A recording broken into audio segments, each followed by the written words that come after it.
Hello friends, good morning to all of you. आज के इस वीडियो के माध्यम से हम लोग समझेंगे क्या कि स्टेट एग्जाम क्या होता है, इसे कौन कौन दे सकता है, और साथ ही साथ ये भी समझेंगे इस साल में कितने बार होता है, इसके लिए एलिजिबल कौन होता है, इसकी पासिंग क्राइटेरिया क्या होता है। तो इन तमाम तरह की बातों को इस वीडियो के माध्यम से हम लोग देखेंगे, इसलिए इस वीडियो को आप अंत तक जरूर देखिएगा। सबसे पहले समझते हैं हम लोग स्टेट एग्ज़ाम क्या होता है। अगर स्टेट एग्ज़ाम की बात करें तो हर एक स्टेट में, भारत की जितने भी स्टेट है, हर एक स्टेट में जो स्टेट गवर्नमेंट होती है एग्ज़ाम कंडक्ट करवाती है। तो उसी तरह से बिहार में क्या है, एक एग्ज़ाम होता है बिहार स्टेट एग्ज़ाम। इसका फुल फॉर्म होता है स्टेट टीचर एलिजिबिलिटी टेस्ट। समझे स्टेट एग्ज़ाम क्या होता है। अब समझते हैं कि साल में कितने बार होता है। अगर हम स्टेट एग्ज़ाम की बात कर ले तो इस साल में इसे 2 बार होने की बात कही थी सरकार ने, शिक्षा मंत्री ने कही थी, लेकिन ये कभी होता है तो कभी नहीं होता है। तो डिपेंड करता है सरकार की पॉलिसी पे, सरकार इसको 2 बार करवाती है या नहीं करवाती है, सीधी बात इसमें है।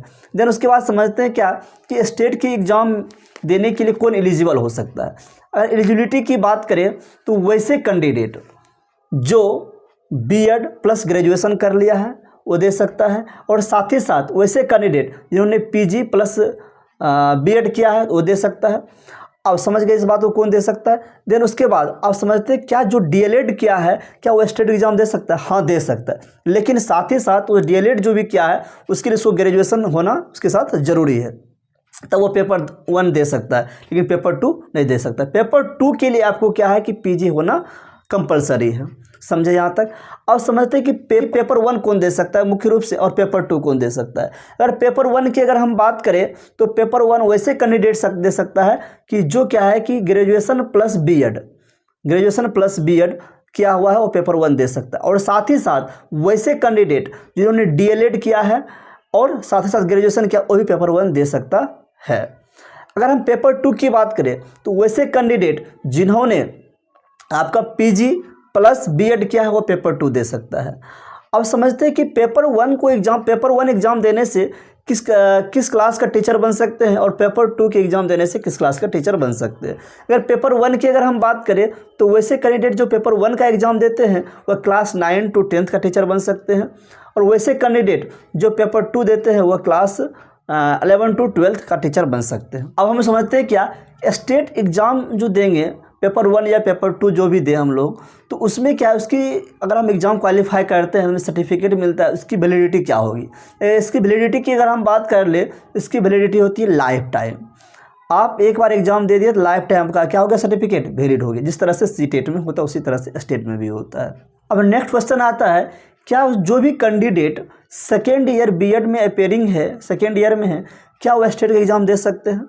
देखिए, अगर कहा जाए तो सरकार के ऊपर ये डिपेंड करता है कि सरकार उसको एग्ज़ाम देने के लिए कहती है या नहीं कहती। लेकिन अभी तक के अगर देखा जाए तो जो अपेयरिंग है वो एग्ज़ाम स्टेट का एग्ज़ाम नहीं देता है, यानी कि बीएड फाइनल होगा तभी आप स्टेट का एग्ज़ाम दे सकते हैं। नेक्स्ट आता है कि एज लिमिट क्या स्टेट एग्ज़ाम देने के लिए। अगर एज लिमिट की बात करें तो वैसे कैंडिडेट जिनका उम्र 21 ईयर्स से लेकर 37 ईयर्स तक है वह एग्ज़ाम दे सकते हैं, और ये डिपेंड करता है उसको वह किस कम्युनिटी से बिलोंग करते हैं, उसमें जो रिलैक्सेशन मिलता है उसके हिसाब से ऊपर नीचे हो सकता है।